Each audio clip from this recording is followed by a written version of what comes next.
Hi, welcome to New to Hill Country. We're here today with Carrie Fitzpatrick of NB Angels. Just going to give a little shout out to our sponsors before we get rolling. Our first sponsor is Straight Blast Gym Texas. That's us. And if you're in the area and you're looking for a really high quality martial arts and yoga training, this is the place to go. Beyond that, we are sponsored as well by, I'll have her hold some of this. Element is a premier electrolyte mix. If you haven't tried it, you really have to give this a go, and Carrie will give you a few samples before you go and everything. But there's really nothing else like this on the market. It's sugar-free and just quenches thirst in a way that most people have never experienced.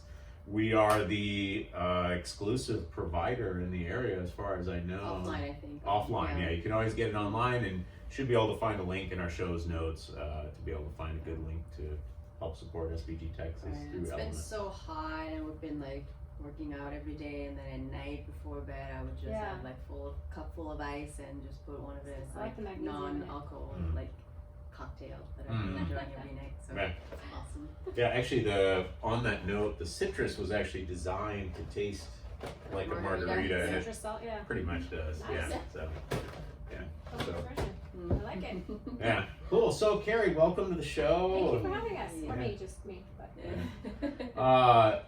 Tell us a little bit about how, and you're with NB Angels, and that's what is that exactly? So New Braunfels Angels, we are a nonprofit that supports foster families in the greater New Braunfels area. So we support families, Seguin, New Braunfels, Canyon Lake, anywhere pretty much Comal, Guadalupe counties. We're branching out a little bit more into the North San Antonio area. So we support the foster family, the whole entire family. So when a child gets placed into a family that's in foster care, we come alongside them to just provide that extra support, emotional, financial, whatever support that family may need to make this fostering process smoother for them. Because most families that do foster, they'll sign on to foster. They only last about a year. They only keep their home open about a year fostering, because it's just a much harder journey than people even know until you get into really fostering.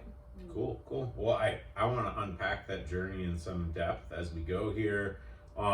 Before we get to that, let's just talk about Hill Country. How did you get to Hill Country? Were you born here? Did you come here? What's the... No, I came from the hated state.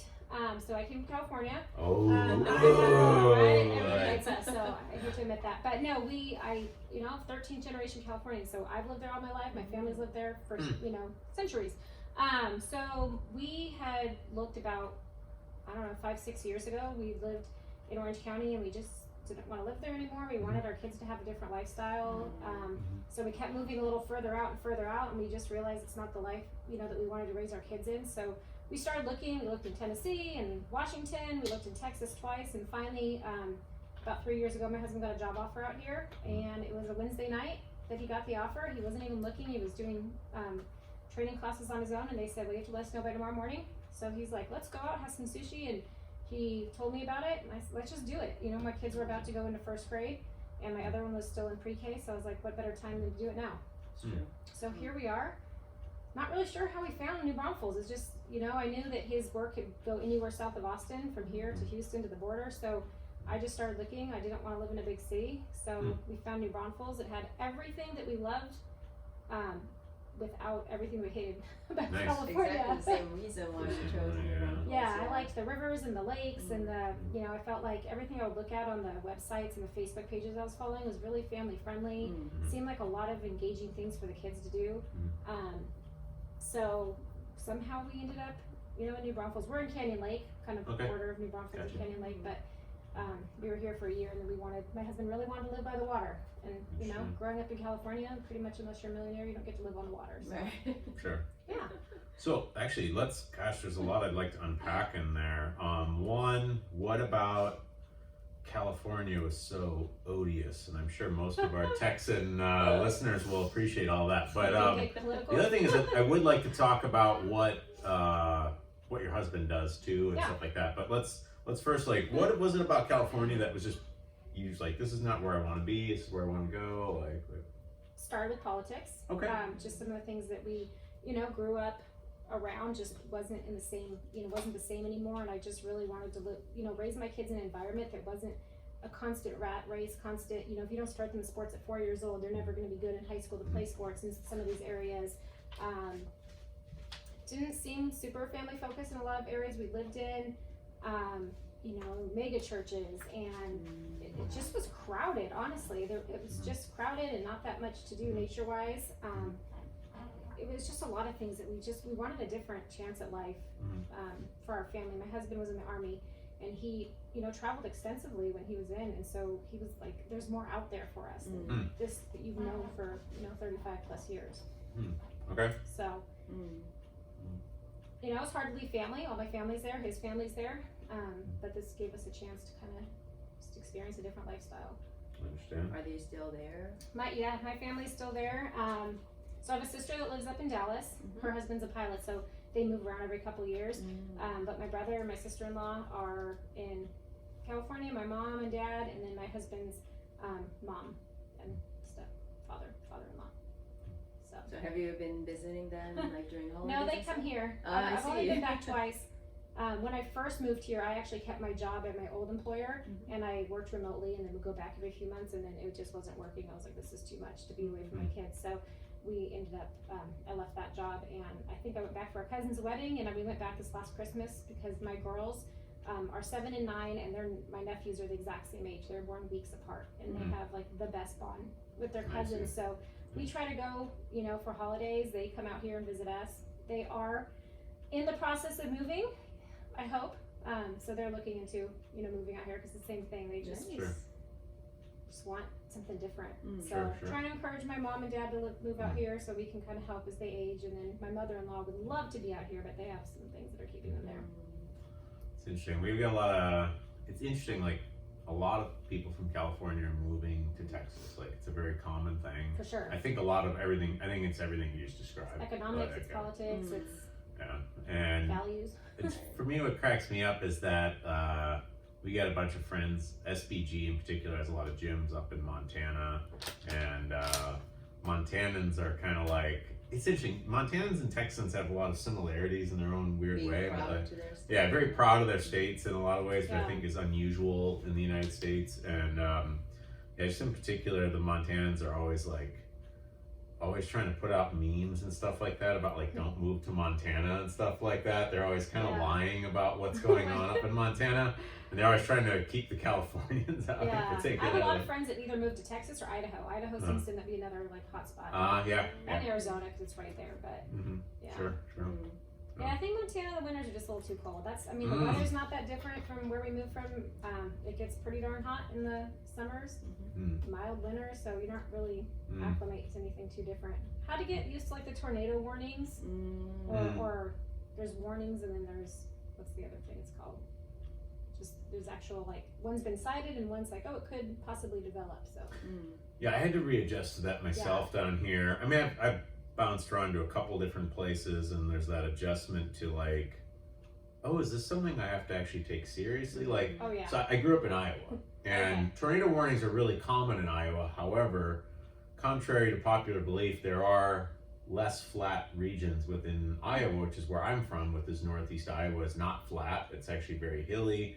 So we have tornado warnings all the time because of proximity to southern Iowa and stuff like that. But they're meaningless in like Dubuque, Iowa, where I'm from. Like every tornado warning's like, whatever. Like it'll just get windy, but there's never, I don't think there'll ever be a tornado that'll touch down there. It's just too hilly. And I've never seen one and never even got close to one. And then when I went to school in Missouri, it was like, it's super flat there. And it's like, you have to take it seriously. You know? So it's like, I still take them all seriously. Tornado warnings, like, oh my goodness. Like, I didn't know what to take seriously and what not. People are like, you live in the hills, you'll be fine. I'm like, but are you sure? Because the news is saying like it could come this way. So mattresses in my closet, kids with like snacks for days just in case. So I think we're starting to adjust a little bit. Oh, see, it's not going overboard. I'm from the Midwest, and I was talking to another Midwesterner who's here that like, when the tornadoes come in the Midwest, it's like, hey, everybody go to the basement. And I was like, there are no basements in Texas. Like, I was like, what do people do? You know, like, I was like, oh, what do I do? But that's true. Closets. Closets and bathtubs. Yeah. Did you? I don't know much about Orange County. Do you get a lot of earthquake stuff? Tons of earthquakes. Okay. So that's why when he had gotten the job offer here. I was like, there's no tornadoes, right? Because I kind of read about hill country. There's no tornadoes. We don't get hurricanes because we're too far away. We don't get earthquakes. You don't get anything significant. No extreme weather. So like 2 weeks after we get here, of course that big hurricane comes through Houston. We just got like some afterfall from it, just heavy rains and whatnot. Okay. But yeah, earthquakes. I despise earthquakes, even though growing up with them, you just never get used to being woken in the middle of the night by things shaking. And living through the Northridge earthquake, and our chimney cracked, and kind of things in our house cracked. So, so I do like the mild, weather issues. I had 2 years in Japan of that earthquake thing, and you get kind of, like, the first one was utterly terrifying. I was 24, I guess, so that was the first time I experienced. And it's definitely like, oh my God, this room is shaking, and we had that little earthquake in Korea before we left, but that was nothing compared to most of what I experienced in Japan. And yes, the waking up in the middle of the night would be the most terrifying thing. And I have kind of a wacky story. One of the people that I taught in Japan is I taught the then earthquake specialist for the Narita International Airport. Oh, okay. So he was one of my English students. He was actually from, I can't remember now what the name of the, anyways, he's from a small island and stuff like that. He's kind of an interesting guy in and of himself, but he was the earthquake specialist. And then one night I was teaching him and an earthquake started happening, and like the room was shaking, and I was like, wait, what do we do? Like, this is exactly you. It's go time. Green light. I'm like, yes, I'm with you. What do I do? And he's like, I don't know. And I'm like, you don't know? Like, if you don't know, who could know? And then afterwards it ended. It was not a big deal. And we had a really long conversation after that about like, so what should I do? And basically the conclusion was like, there's kind of plus and minus to, like, you could go outside and possibly get killed by glass. Like, you could stay inside and possibly a super heavy beam might crush you, like, no matter where you choose. For like, sure. And this is sort of like, he was kind of just like, at the end, it's like, hey, look, it's an earthquake, like, it's not really, it's like, act of God, sort of. So, like, there aren't really perfect solutions, and, just, like, try to stay calm and think your way through it a little bit, but you might just be terribly unlucky, so. I remember we lived close to the quarry when we first moved here, and I heard like a boom, but I didn't really feel anything shake, but like you hear earthquakes coming before you feel them. So I heard it, and I like jumped under my desk, and then I realized, okay, we don't have earthquakes here, it's just them setting off the dynamite in the quarry. And I'm like finding myself under my desk at home alone. I'm like, okay, this is ridiculous. So. Nice. Cool. Well, are you loving it here in Hill Country? I do. Yeah. My daughters keep saying, when we move back, and I'm like, we are never moving back. Like, this is it. This is where we're staying. I do love it. We love, like I said, we live off the lake, so we love being on the lake a lot, just going exploring all the different little towns, around us, and just being able to be outdoors a lot more. Cool. Yeah, no, I understand. How are the kids liking it? They like it now. It took them a little bit getting used to it, because we would go, in the ponds, and they'd be like, there's fish in here, They weren't really used to ever, I mean, I can't count how many times before I took them to like a natural pond or a natural lake, some artificial lakes and whatnot that they were in. So they've definitely acclimated. My daughter says y'all all the time now, and it's so cute. I'm like, wow, you really picked that up. So yeah, they love it here. Oh, I can't wait for our daughter to pick it up. At first it's kind of forced, and I was like, you don't have to say that, but we always, it's always you guys. Now she just, y'all. Oh, nice. Super cute.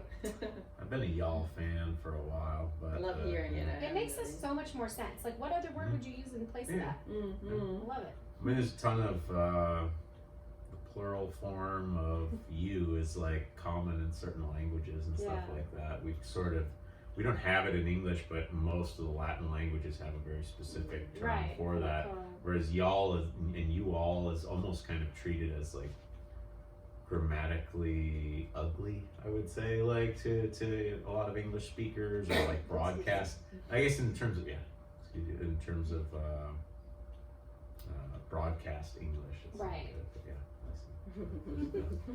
You getting the Texas allergies? I don't know what I get a good hard sneeze here and there in Texas. They haven't Something hit catches me me. yet. I'm hoping I don't And get that acclimated. a lot of bugs. Definitely Oh my gosh, Oh my don't God, even start me yes. on the Yeah, bugs. even in the house, they're just I had a in here. scorpion crawl on me maybe 4 or 5 nights ago. I'm laying in bed, like, you know, I kind of check my email stuff before I go to bed, and I'm checking it, and all of a sudden I feel something, and I just thought it was maybe like a hair or Man. something, and so I brush it off, and then I keep feeling it. I'm like, what is that? So I move over, and there's a scorpion crawling on my arm, Not terrifying. and I just flicked it. I was so scared. I woke up both my kids. I'm like, we have a black light that you can find scorpions with. 'Cause the exterminator knew I was so petrified of them when we moved here. Oh, So he gave me a black light that you can look for them in. nice. Yeah, they glow. Oh, They because light they up. Their glow. exoskeleton like lights up. Man, super bright that's lights. really Yeah. interesting. Yeah. But I mean, yeah. But if you take it outside at night and you're just walking around, you might not want to do that either. It's 'Cause we terrifying. live super. Yeah, we have like open woods and stuff by us. So you're just like, oh, they are just everywhere. Wow. Oh, wow. Oh, we So- should do that. My son No, loves. yeah, Oh, he does would it? love It's that, super man. fun. Just get a black light flashlight and you can find them. Yeah. Yeah, That's a we new one. Yeah, the bugs, the tarantulas, tarantulas. Yeah. cicadas. They're loud. I just thought they were sprinklers at first. I'm like, those are just really loud sprinklers my neighbor has on. No, cicadas. Yeah, there's just a lot of bugs. So many bugs. Yeah. I feel like I've always managed to live somewhere that has cicadas. I've sort of never been able to Get away from them. Dubuque, where I'm from, has cicadas. Korea Moved to has Japan, cicadas. Yeah. Korea cicadas, and Texas has cicadas. Yeah. Like California doesn't have cicadas, really. They have, I don't know if they're cicadas or locusts or something different, but like if you go very far out into the desert area, like Palm Springs area has something like that, but not, I don't think they call them cicadas. I also can't escape humidity. No matter where I move, it's high humid. Like I was in the most humid part of Iowa, then See, the this most doesn't humid feel part that of humid to me Japan, compared and to then like Houston. it hasn't bothered me yet, really. Yeah. No. Humidity has. My parents keep saying it's so humid there. I'm like, but it's not. Like, it's not I- Houston. It's not Florida. That's That's actually really- funny because when we first came, everybody talked about Texas summer, Mm-hmm. and everybody's talking different things. Yeah. Mm. Some people say it's very dry, Mm-hmm. and they're from really humid area. Yeah. And some people say it's like super humid, I can't stand it, and they're from Reno, you know, it's like super dry. So Right. we are waiting to really experience ourselves because we're from Seoul, which is really Sure. humid, you know, in summertime. Okay. So we might consider it really kind of pleasantly dry. So is this your first summer here? Yes. Okay. Yeah. Yes. It feels hotter to me than it was the last 2 summers. Like the last 2 summers seemed really mild, and we did get a fair amount of rain. So I'm like, okay, maybe this is what everybody's talking about, the summer that never ends. But I feel like it didn't get hot till July this year, and so it doesn't feel that bad to me yet. Yeah, it hasn't really rained much. Yeah. And just overall hasn't really, honestly, it hasn't Too bad. bothered me too much. I feel like the buildings are really well constructed to deal with the heat Right. versus where we just were in South Korea, where I would argue the buildings are probably really hot inside. It's whereas, just- like here, it's you're cool inside. it's miserable. Like Yeah. sleeping at night, no matter what, and just air conditioning. There's no central air, so Gotcha. you have a just the unit fans. and stuff and fans, and it's just it is swamp butt season Right. basically. You're As long just as you're in the like- water here as much as possible, like it doesn't bother us much. And there's another thing, access to pools is high. Yeah. Access to pools in like Seoul is like, I mean, expensive, It's a big crowded. city, so- Like yeah, we were more than excited to get out of big city madness. So Nice. So what brought you guys here? yeah, that's quite a story. Some of the listeners will already know it, I suppose, but so we were in South Korea. Like, I mean, she's born and raised in South Korea, Okay. so like just to make that clear. I was there for 13 and a half years. About 10 years of that is us together. Right. And marriage and children and all of that. And then we decided that we wanted to move to the States for a variety of reasons. There's the lifestyle, living in a big city with all the kind of Yeah. difficulties, and then also kids, like raising them in a better environment, you know, not like big city with so Right. many people, not much to do, no nature. And also, we kind of reached a point in a career that we want to do something different, something more aligned to what we're passionate about. So everything kind of came together. Nice. Yeah. I was a professor of rhetoric. She was a freelance interpreter and a globe-trotting freelance interpreter, leaving her poor husband all alone. But Yeah, and then I decided that I would open it up like a jiu-jitsu and yoga school. And that was kind of, well, I was actually exploring that idea. I went to the States. I ended up talking with the people of SBG and stuff like that. I had a good introduction there. And I was training with SBG Korea and stuff. But it's a little different, the SBG in Korea and other parts. But and then I went to Costa Rica to do some jiu-jitsu with Henry Akins. While I was there, I met Rob Wolf, and that's where things really turned. Rob Wolf and I became friends. We already had a mutual friend, John Frankel, and so we were fast friends there on the course. We ended up talking a lot, and then if you don't, do you know Rob Wolf is you know him or? It sounds like I haven't followed like jiu-jitsu in a lot. That's okay. He's not a jiu-jitsu luminary. He's big in the kind of diet guru scene. So he wrote 2 New York Times best-selling books, The Paleo Solution and Wired to Eat. And then he just released his new book. Plug for the new book, Sacred Cow. Purchase it wherever you can. Just came out on Tuesday. Then, so yeah, he and I met. I talked a lot about opening a gym with him, and he's really nice. And so he was kind of giving me advice. He had opened the 4th CrossFit gym back in the day, and so and had a lot of success with that actually. And so he was like talking and giving me a lot of advice on that. I went back to Korea. We were still motoring on where we're gonna go. We were thinking Iowa, but I didn't really like Iowa. The last trip through, it was horribly cold when I went back from Costa Rica to Iowa. And then Rob just reached out and was like, hey, I had this crazy idea about I want to move to Texas. I would just be like, I think the expression he used, I'd be over the moon if I had an SBG gym to train at, because SBG gyms are just so different. And he's like, what if you opened a gym and I helped you out with that? You know, like, what do you think? Is it too crazy an idea? And I just wrote back, I like crazy ideas, and here we are. So we scoped out Texas, and we analyzed the whole state, and we liked New Braunfels best of all, and that's why we came here. So Rob put boots on the ground and kind of explored different spots, but he moved here before we did, so like, it took us a while to get here. And yeah, when you put it that way, it's such a crazy, the logistics of it all was so nutty, and took us a while. Like we thought we'd be here in like July, and that's what I told them. So they got here in July, and then we didn't end up getting here till October. We got postponed on a bunch of stuff. Turns out there's a lot of things to do when you move to another country. Yeah, when you go to the literally opposite side of the globe with a whole family, it's a lot of work. When I went, a few states was a lot of work. Exactly. It adds a lot of adds a lot of elements. It's for sure. Tricky. When I went abroad initially, it was the easiest thing in the world: 2 bags and a passport, and I was gone. Yeah, a lot more to come back with. Yeah, I brought a lot home with me. So. Yeah, 2 kids. Right. It was complicated, but hey, let's get into NB Angels. Let's talk about it actually. Yeah. So New Braunfels Angels started about 2018. We are a chapter of Austin Angels. So Austin Angels was our original chapter. Started about almost probably 10 years ago now, 9-10 years ago. And our founder Susan Ramirez just really was working in the home building industry at the time. Saw a need.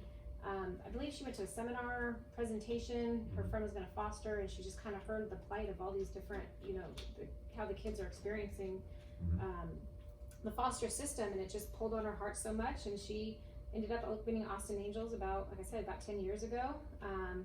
They were, chugging along for quite some years, and they decided they were going to try it in other cities. So they branched out to Amarillo as the next one, and from there we have about 19 chapters right now.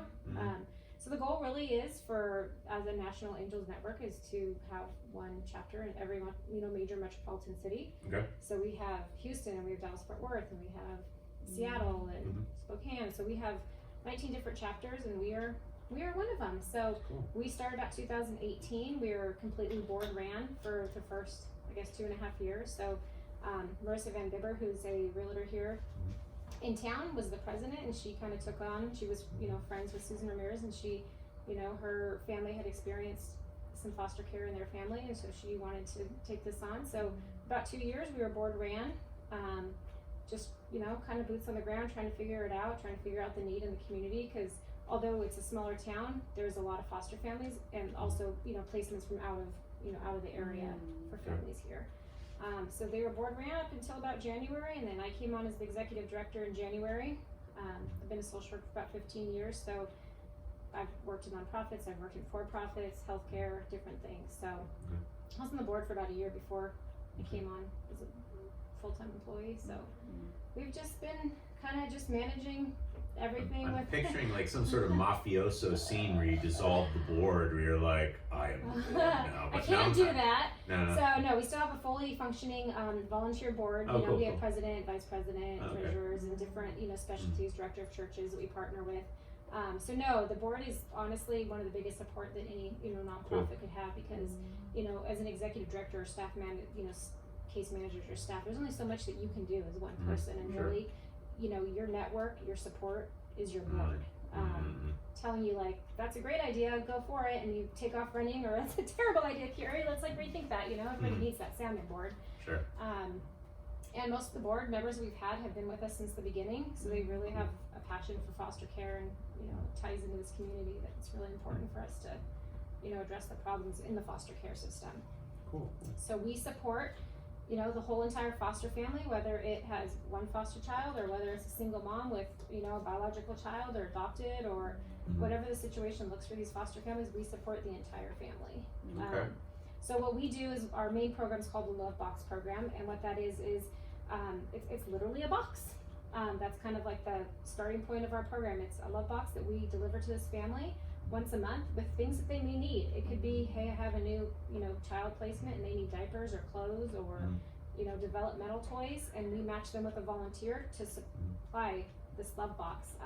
So that's kind of like the starting point of the relationship, but also the love box leaders really start to build a relationship with that family member, not only the children, but the parents. A lot of times you start off fostering with a great support system and your friends are all gung-ho that you're doing it, and then a year down the road, when you take in 2 and 3 more foster kids and they don't understand what you're doing, you start to feel isolated and not have that support network that you started off with when everybody else thought it was a great idea.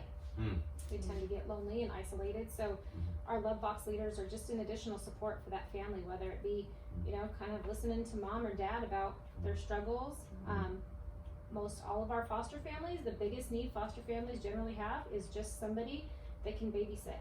Because unlike you and me that can just leave them with grandma or a friend, a foster family has to have somebody that's certified. So you just can't choose, who you want them to babysit. So you have to get certified, you have to take a training class, background check, everything like that to be able to babysit for a foster family. And how extensive is that training? Like how many hours? I mean, it's really just about an 8-hour training. Okay. Background Curious, check, CPR, first aid, background check. So it's not extensive. It's just a lot of times they're held on the weekend. We're trying to get a lot more classes done virtually now, since the whole COVID thing kind of put a pause on a lot of things, but it's also been very helpful in kind of pushing some of our things forward in a more technical way. Let's do it by Zoom, let's do it these other ways. We don't have to do it the in-person way we've always done it. So yeah, it's not extensive, it's just it takes an effort, right? Okay. So people have to go a little bit more out of their way to do it. So that's the biggest need of foster families, really, is just that, I have a foster mom that she has 3 little ones, and she just wants to have like an hour to herself to maybe go get her hair done or have a breath, or they have such a passion in their heart for doing this work, this really hard work. And so just an hour or 2, like she said, she hasn't even been on a date with her husband in over a year, just to go out and have dinner without a kid crying. It's amazing. Sure. Yeah. So but the family, the volunteer visits the family at least once a month. They're communicating with the family constantly. Hey, do you guys need anything? And we work really hard with community partners to fulfill needs that foster kids may have. So maybe there's a child that's interested in dance lessons and they've never got to experience that, and they have a passion for that. We work with community partners to say like, hey, we have this kid that would really love to take dance. Can you kind of donate a class for this kid? And then the Love Box volunteer will come in and like, here's your tutu and here's your tap shoes, and kind of help fill those needs, because although foster families get reimbursed, it's so minor compared to the expenses of what just average children experience, much less if they have things that come up. If you get a kid placed in a house that maybe has lice or something, that now you have to go remedy that. Those are things that nobody's paying for beyond their basic medical care. Yeah. So we do a lot of that. We do a lot of, back to school things, if, just making sure they have supplies or shoes or the things that you need for back to school. So we have a lot of networks in the community, a lot of, individual givers that when we have a need, the community's really come together and stepped up, and we've never had to say no to a family for hey, we need a stroller. We've never had to say no. We put the need out there, and usually somebody comes along and says, hey, we have this extra stroller, or we have this business that can, we have a business that's gonna do hair care for some of our older teens and stuff for back to school and haircuts, and so the community in New Braunfels really has always, stepped up and been that support for our families. That's cool. Yeah. Is there a platform where you can connect to? So we, pretty heavy on social media right now. A lot of, social media is kind of the way to go with some of these things. So we have a lot with, social media, Facebook and Instagram. There are some different apps. I think one of them's called iGive, or I'll have to look at the other apps, but we're starting to kind of look at those. Just basically you can post your need and anybody can go on there and look, hey, there's this need in New Braunfels for this family, and they can fulfill it. Generally, if we match them with a volunteer, the volunteers have been really good about either letting me know, hey, they have this bigger need that I can't afford. Like we have a family right now that had a flood in their home, unfortunately, and they need some drywall repair because insurance says, I'll fix it, but I'm not going to fix the cosmetic damage that caused that happened in your home. So we have construction companies stepping up just by social media presence and saying, hey, how extensive is it? Maybe we can figure out a couple different contractors and get out there and do it. When COVID hit, we had kids at home that didn't have laptops. We put the need out there for the community, and people donated, and we were able to get kids laptops. So people really, they hear a need, they're really good at fulfilling it. New Braunfels. That's what I noticed with generally in New Braunfels, with the social media, obviously, but people are really really active. Even with our neighborhood, somebody says they need something, people are really engaged, and it's really a good thing. Yeah, and we partner with King's Community as being our our biggest supporter. They're recently, maybe the last couple of years, planted a church, and they've been really good about saying hey, what do your families really need, and how can we come alongside you as a congregation and support you? Cool. They really want to do that work and be the church and kind of show up for these families. So they've come alongside us and gone and built some beds, and they had a donation drive-through not too long ago where they donated gift cards for just for groceries, because that you're taking in the need with COVID has gone up because of whenever there's kind of an economic downturn, there tends to be more kids going into placement. The families can't afford it, neglect, different reasons. Usually you see it later on into a recession. We're starting to see it a little bit earlier. Referrals for us. So families that were fostering 1 or 2 kids, they're taking an extra one, and maybe they don't have a bed for them, or maybe they don't have enough clothing, but they're taking them because they have that passion. So we're just trying to pull at different community resources and make sure that these families that are taking on that extra burden feel supported, and we can support them with whatever they need to continue to do that. Yeah. Cool.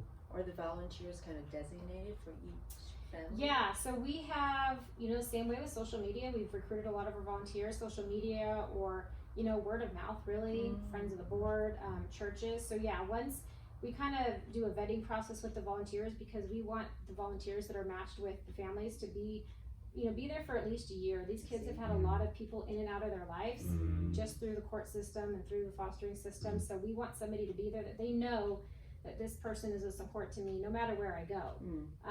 So we, vet and make sure they're ready for the commitment. There is some financial obligation to it, because you're, whether it's toilet paper and paper towels and, snacks or school supplies or, soccer equipment that they're giving to the families each month. There's a little bit of financial commitment, but they're also a mentor. So some of these older kids that are, going to age out soon, we do have a Dare to Dream component that addresses, the 13 to 18-year-old kids, and we prepare them to age out of the system. We just haven't been able to launch it yet. We got to kind of get a little bit more funding and kind of grow a little bit before we're able to do that.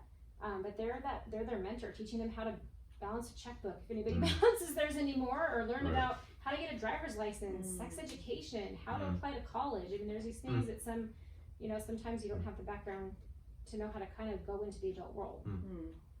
On the sex education front, we just interviewed a woman from the Crisis Center, Ellie. I don't know if you know her, but she'd probably be happy to kind of step in and help out with stuff like that too, so we can put you in contact. Which is awesome, because we have a bunch of kids that are waiting at a couple different residential facilities that would really like that mentor to be able to do that beyond the staff. You know, I've worked at a residential facility, and you know, as a staff member, you kind of have to be a parent model. It's nice to have somebody else, you know, to talk about those things with. Sure. So yeah, so we're super hopeful. We're going to launch it this summer.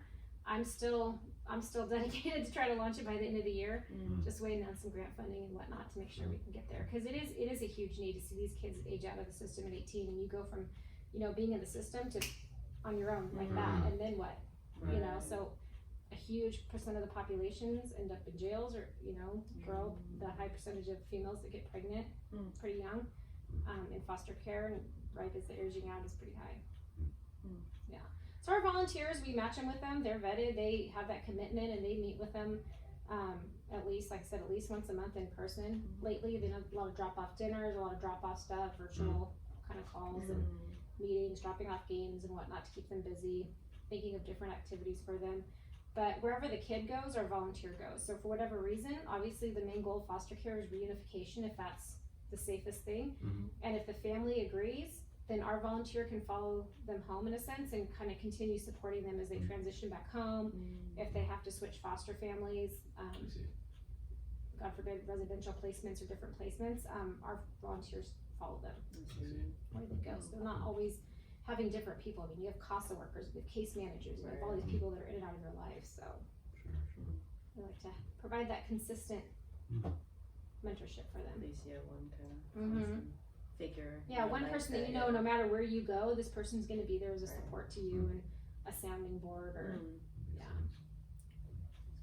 Earlier you talked about like organizing events and stuff. Can you tell us more about that? Yeah, so we talked a little bit about kind of how nonprofits tend to raise funds. So a lot of different, you know, ways to raise funds to exist.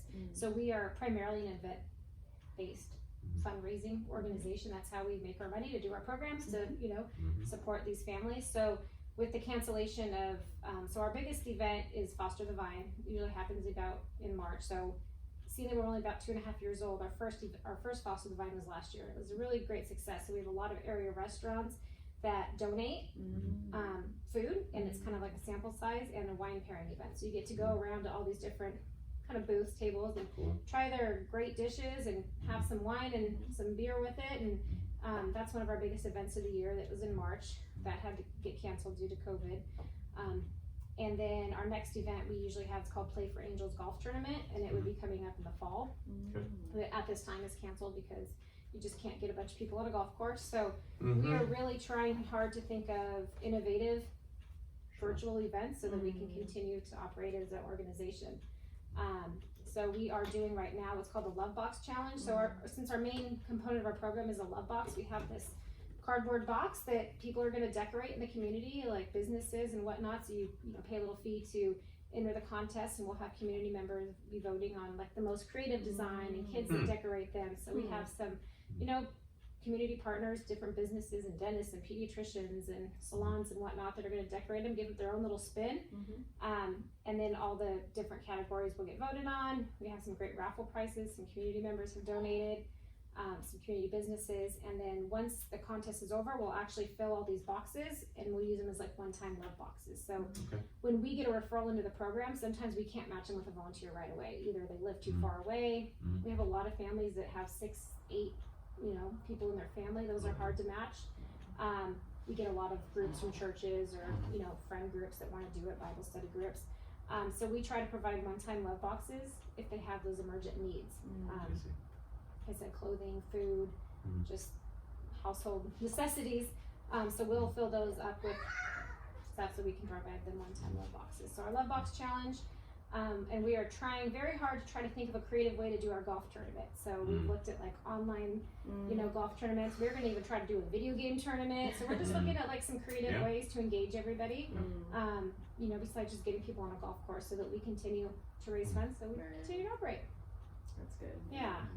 So it's been, you know, it's been a challenge, but it's kind of been fun to think of creative ways and not just the, you know, how long have golf tournaments been done for, you know? I mean, they're great. I think they're really fun. I didn't golf before, and I tried golfing, and but I think it's a, you know, kind of a creative way right now to branch out and think, what else can we do? try something new and see how it goes. So See what you mean. yeah. It's a good perspective too. Just kind of. I mean, you have to right now, right? Right. Yeah. We forced good perspective. We're just gonna learn a new way of Forced to be schooling and a creative. new way Yeah, of. it's tricky. I told my husband, I said, I've learned so much in the last 6 months during, you know, this new job, but also during like the pandemic that I have learned in the last 15 years of, you know, social work, because you just, everything's, you know, social media and algorithms and marketing and, you know, just virtual everything. Right. It's just been a really fun learning experience. So, kind of wrapping up here, like, someone wants to get involved with the organization. Talk me through that in the most like simplistic way. Like, give me a really clear just go to. Just go to our website. So we're at newbraunfellsangels.org. Okay. And there is a little area that says get involved, and you can click it, and you can go put an interest form in, Okay. and it'll come directly to me, and I will give you a call and just say, hey, this is what we're all about. These are our families that are available. Even if you're not ready to support a family, you know, for that long term, we always have one-time love boxes. We have events that we love, you know, participation from. But our website, newbraunfellsangels.org, is the easiest way to send us information. Awesome. Yeah. nbangels.org, and when I post this, I'll try to include that link as well. So, Remind me if when I go to post I forgot to do it, I can always just get back to it and Okay. throw that on there. I'll throw it on our link tree too or something like Perfect. that. So yeah. Okay. Cool, That's cool. the easiest way, because we always have needs. Like, we just posted something last week about just one-time love boxes, and I got like 47 responses. So Nice. I'm still working through them all. Not saying I'm a one-woman show, but I'm the only employee. So we're just, you know, getting through it all. But we do have, you know, good community support when we do have a need. I understand. So Awesome. Yeah. Awesome. Thank you for coming on the show, No problem. Carrie. Thank you for having me. Super good. Yeah. Yeah.